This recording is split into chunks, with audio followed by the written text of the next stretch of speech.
Step one, heal yourself. Identify and address any issues such as trauma so that you don't bring baggage into your next relationship. Hey, y'all. So, Pete Kosman with the Heart Centered Selling Academy. And I have another new friend with me today. I'm finding all these great new friends. So, this is Nicole Fissel, and she runs she is a better, she does, I'm sorry, she's a coach that helps divorced women to find better men to date, I guess is a good way to say it. I might let her say it better because I'm stumbling all over my words, probably just because I'm so excited to be actually talking to Nicole and finding out what she does. So, Nicole, how are you doing today? I'm well, and you? I'm doing great. So you, in a comprehensive way, tell people what it is that you actually do, since I couldn't get it out. Well, yeah, I got divorced in the dark ages of the dating apps, 2009, and just spent 6 years trying to figure out what the heck, how does it work? And then got frustrated, gave up a million times. And I finally just realized I needed a system, and I was doing marketing, and I created a marketing system that works with online dating. And I found my husband within 6 months, and I thought, shoot, I know a lot of divorced women who would like to find their husband in 6 months. And so I created my dating system, and I'm working with women to help them find love. I love that. So I've done some of that before, and I found that a lot of people aren't very clear in dating apps. Or not really. They think that they want to like attract the person this way, then they flip. No, this is who I really am. How important is it to be clear in who you are and what you're wanting to attract? Well, there's no point in really, you're not going to get the results you want unless you are absolutely clear. But the first part of anything is really figuring out who you are. And after a divorce, all of your I am statements are all changing. I am what? You're not a wife. Your plan for the future is all changed. You have to figure out who you are outside of that other relationship that you probably spent a lot of time on in the last couple of years as it was dying. So you have to figure out who you are and what you want. And one of the other things that I think is incredibly important is figuring out what your highest values are and what values, you know, personality traits, they're okay, they're important. But if you don't really share the same values with someone, it doesn't matter if he looks like George Clooney. It's just not going to last very long. So being clear on who you are, what you value, and then what you're really looking for, and then just keep kind of rinse and repeat. As you go on more dates, you can refine each of those things the more you meet with people and see what's out there. I love that you're saying it. So it's not about like if you have a bad date, that's not like the failure. That's just part of the wisdom journey. Is that true? You're so right, because, one of the things that you have to overcome before you start dating is the stigma that divorce is a failure. Because that person might have been in your life for a season and for a reason. And moving on is just your way of finding what makes you happy. And you're allowed to be happy. That's kind of the point. So, but the important thing in terms of framing the dating experience is the growth mindset, where you don't have failures, you get more data. So what did you learn and what can you do differently next time? So you reframe it so you don't feel rejected and shameful. No, you're learning more about yourself and what you can do better on a date when you find the right guy. Now, how much time do you think should be the best as far as like, okay, the divorce is final. Should you just go right into the dating scene? Do you need some time to learn yourself? Or because a lot of people are very lonely after divorce, and maybe they weren't really supported, in that relationship, and so they're looking for that. What are the statistics of success going straight into the dating world from that point? Well, I, like many men and women, came into, started with online dating just as the divorce was getting final, because of course my ex had already moved on, and I felt pressure to do it myself. And I was out there dating damaged. So imagine you've been through the jungle, you're absolutely starving, and then you get thrown into Kroger's. Are you going to make any good choices? Of course you're not. But a lot of people say, well, just get out there. And that's not what I recommend at all. I think you need to create a life that you love and learn to love yourself first, and kind of come up with a strategy before you dip your toe back in there, because you're not going to make good choices without good information, and information about who you are and what kind of life do you have that you would want to share with another person. So you need to establish some of that first and heal any trauma that you might have had from the previous relationships, or anything from maybe even childhood. Get all that baggage out of the way before you start something new. And do you find that this really kind of bleeds over into other areas as people start taking better care of themselves and kind of learning who they are? Do other things start improving, like maybe their career, and they probably lose 10 pounds, or how does that work? Well, for women, it's different because if they're anything like me, sometimes they're kind of halfway stay-at-home moms. And I was a stay-at-home mom, and then all of a sudden I had to go to work. I had to find a new career. That was not part of my growth track. That wasn't part of my life plan. And now, boom, all of a sudden it's part of my life plan. So you're thrown into being a single parent and finding a new career, and you're supposed to date on top of that. So prioritizing your life is going to make things much easier, and putting a new relationship ahead of making sure that you're okay as a single parent first, or you've started your new career. That's kind of putting the cart before the horse. So get your feet on solid ground first, love yourself, and then go out. So how does that work? So that is, because that is definitely from a different aspect, and I completely understand. And I'm sure a lot of women are in that situation. How do you start that new career if you have not, perhaps never been in the job market, or it's been a number of years? The job market is changing a lot. That is true. Well, a lot of the things that I would recommend as part of your healing and get to know yourself again are things that you could use for figuring out what career is right for you. So the Strengths Finder, the Enneagram, different things where they talk about your personality types and what your skills and what your strengths are. So you can come to the different career paths that way. Then you can tap into, depending on if you have resources or not, there are job centers that can help you find careers that you'd be interested in and show you resources online or otherwise where you can learn the skills you need for the career that you want to go into, which is, one of the few benefits of COVID, is that now you can learn some of those things at home. So the good news is that rebuilding your life by learning who you are is going to help you just form that bedrock that you're going to stand on from there on. So now, how does this woman handle perhaps school-age children and dating? How does that go? It really depends a lot on the temperament of your children and how much support you have. I can't even stress how important that is, because I didn't have a great co-parenting relationship with my ex. So it wasn't predictable when I could have time to myself. And also I didn't have parents in the area, so I didn't have access to babysitting regularly. So making sure you have time for yourself is important, because if you don't even have time for yourself, you're not going to have time for somebody else.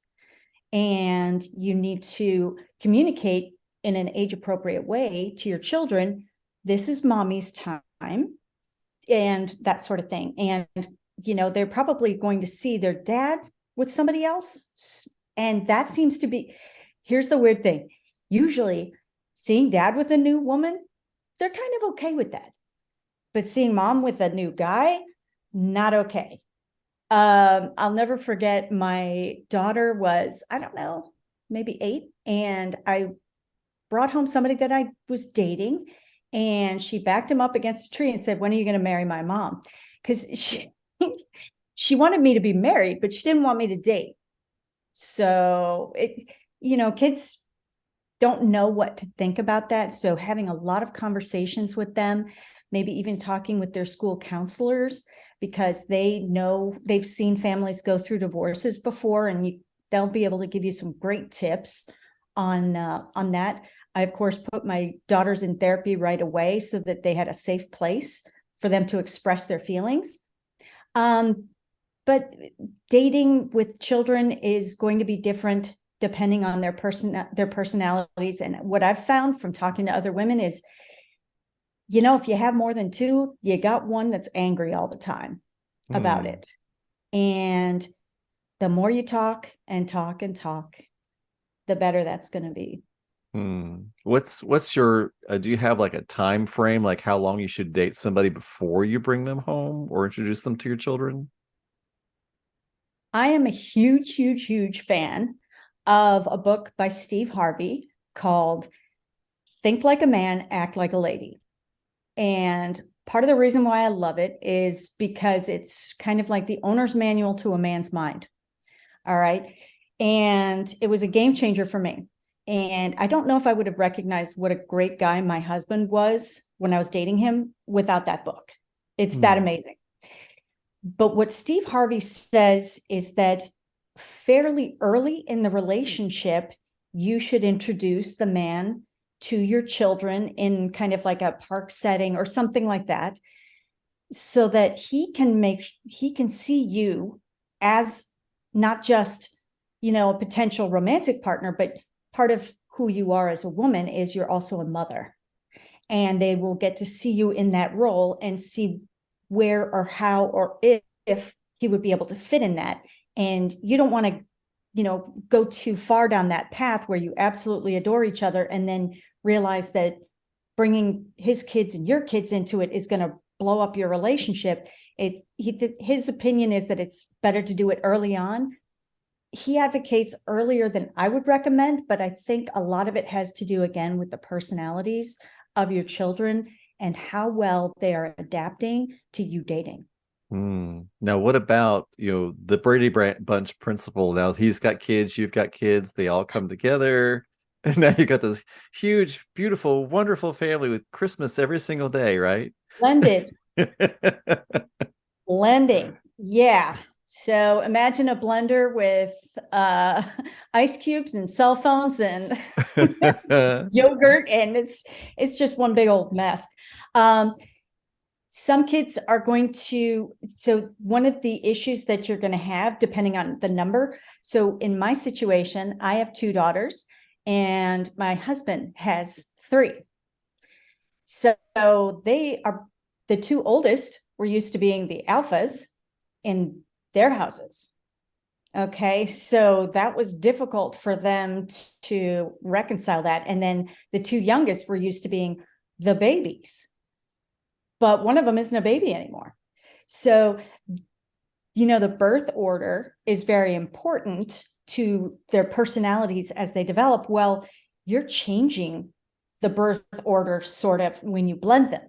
So you have to pay very close attention to that. And one thing that helps is spending time one-on-one with each of them separately. So I'll spend one-on-one time with my daughters and his daughters, and then he would do the same thing, so that you develop individual relationships with each other and then plan a lot of family things. Even before we got married, when we were dating, we would go bowling, or so that there would be a shared experience, and not just like where we're sitting down at a dinner. That could be very stressful. But if we're all doing an activity that we can all like, then we'll be creating memories together. And that's how I worked very hard on creating new traditions and that sort of thing. So creating a new yes, we had some great traditions and memories before. We just have more people and different traditions moving forward. Now, do you find it's easier if both of them have previous children, or is it a wonky, like if one does, one doesn't, or are there ways to navigate both situations? A lot of it has to do with temperament and how they're put together and how it's phrased. So I've seen it where when you get together, he has older kids that are adults and you've got school age kids. That's going to be a challenge. If they're about the same age, but in different schools, you're going to have different challenges. So I wouldn't say there's a cookie cutter one answer fits all for that. But again, a lot of it has to do with the attitude that they have towards the new relationship and the attitude that you show, love and respect for them. So there are lots of different ways that can go wrong and right. So it's a very nuanced, a little nuanced dance, so to speak. So how do clients work with you? Is there like a group? Do you one-on-one? Is there a program? I have a Facebook group called Dating After Divorce for Women, and we now have over 8,000 members. Wow. And we're growing steadily by probably about 200 a week. And I am very protective of my group. So, for example, I don't let other coaches in or anybody that sells stuff. I am very particular about what is posted. I have to approve all the posts. I don't allow a lot of negativity. We get enough negativity everywhere. And comments, when women are asking for advice, I don't allow comments to get negative or shaming or belittling, because I want everybody to feel safe. I want this to be a safe and supportive space. So there are sometimes when I know that somebody's going to be posting something and I'm worried that their feelings would get hurt, then I reply to them separately. But if you want to work with me, what I have is a 5-step roadmap, and I love the name of my my dating system. It's called Kissing the Right Frogs. And even though I'm just, not into the whole Disney happily ever after scenario, but what I will say is that there's got to be a little magic and involved in the whole process of finding a great relationship. So I've got a masterclass, and that involves a lot of one-on-one coaching and assessment to find out where everybody is. And then we've got exercises and, some readings and a lot of work to be done with journaling, because that's a great way to really grow and learn about yourself. And that runs about 6 weeks. So it's pretty intensive, but if you are a goal-oriented woman that's like, I am done with being lonely, I got my stuff together, I'm ready to find my guy, let's do this. And we can follow a very specific process that'll make you feel very confident that you're not going to fall into old patterns or waste time with the wrong guys. So there are the right guys out there then. Absolutely. And believe it or not, from things that I've learned, and I'm a true crime buff, I've learned that there are ways that you can even figure out if you're sitting across the table from a sociopath, a narcissist, or a psychopath. So you can save yourself some time and pain on that. So, and how to sift through profiles to find better guys, and that sort of thing. So the guy leading against his Ferrari, yes or no? Hell no. Probably not even his. Running it for the weekend. I'm a big fan of. So here's the story of how I met my husband online. I was scrolling through the profiles, and I saw this guy there was just one picture in the profile. Okay. He's looking like he did not want anybody to take his picture. And he put the bare minimum down. And I thought, wow, this guy has no game. You know what? I'm done with game. I want what you see is what you get. And that's exactly what I got. Ah. So I encourage a lot of women to, go for the quiet ones. They're probably the neighbors that you're like, he's such a great guy. I wish somebody would give him a chance, kind of a guy. So there are lots of those guys out there that are very intimidated by, online dating, because they've got it's very intimidating depending, no matter which side you're on. And, so I just think that you need to think a little out of the box. I kept dating the same type, and I was getting the same results. So I was like, you know what? If you want a different result, you got to try different things. And that's what I encourage women to do. Is Tinder like still the best one to go for, you think, or what do you think are the best sites? I like Match. Tinder is getting better because they've got more safety precautions in there, and they do a better job of helping to make sure that the person you're on the profile is the person that you're actually talking to. They have other safety features. But what I found too is that two things. First of all, depending on especially what urban area you're in, certain sites are better for long-term relationships and others are just for hookups. So, what might be, for relationships in Cincinnati might be just for hookups in New York City. So it's very regional. But the other thing is that if you look at the specialty ones, I mean, Tinder and Match are like some of the bigger ones, but the smaller ones like Farmers Only or J-Date or some of the ones that are very specific, they've actually got a higher rate of satisfaction than the bigger ones because they've got matching sites for everybody, for almost everything that you can imagine. They even have dating sites for people with herpes. I'm not kidding you. They've got a dating matching site for everything. Well, that's actually great, because that's probably a big tell to have to say, oh, by the way. I think it's a public service, frankly, but yeah, that's true. This is absolutely true. And so you told me that you have a big 2-day summit coming up. Tell us a little bit about that. Is that something that you do fairly often, or is this your first time? actually, this is the first time, and it's been a dream of mine for a Ooh. while, because I thought, there's so many different things that I'm like curious about, and I just would like to just dip my toe in, but I don't want to spend what it would cost for an hour of all of these experts' time.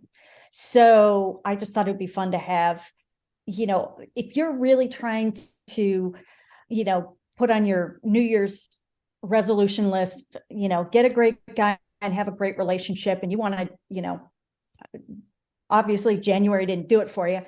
So you can start off in February with, I've got a wardrobe expert. I've got a trauma healing expert. I've got a dating coach. I'm one of the dating coaches, because there are different approaches and not, one size doesn't fit all. Also, I'm going to have an intimacy expert. So she's going to answer sexuality questions. Wow, what else? We've got so many people. A nutritional expert, and a woman who works with hypnotherapy to help with building your self-confidence and eliminating your limiting beliefs. So, we've got it all. So you can walk away with healing and strategy and hope. And this is all online, is that true, or is it? Yes. Okay, It's gotcha. free. It's online, and it's Saturday and Sunday from 2 to 6 p.m. Eastern Standard Time. Will you be recording it as well? We are going to be recording it, and the replays will be available. Oh, that's amazing. All right. So we'll definitely be able to talk about that. It'll be something that even if this goes out, if people watch this later, they can still take advantage of the information and the connection. That's amazing. Do you have any final tips or words you'd like to say to the lady out there that's just she's looking for love in the right places this time? Oh, I'm with you, sister.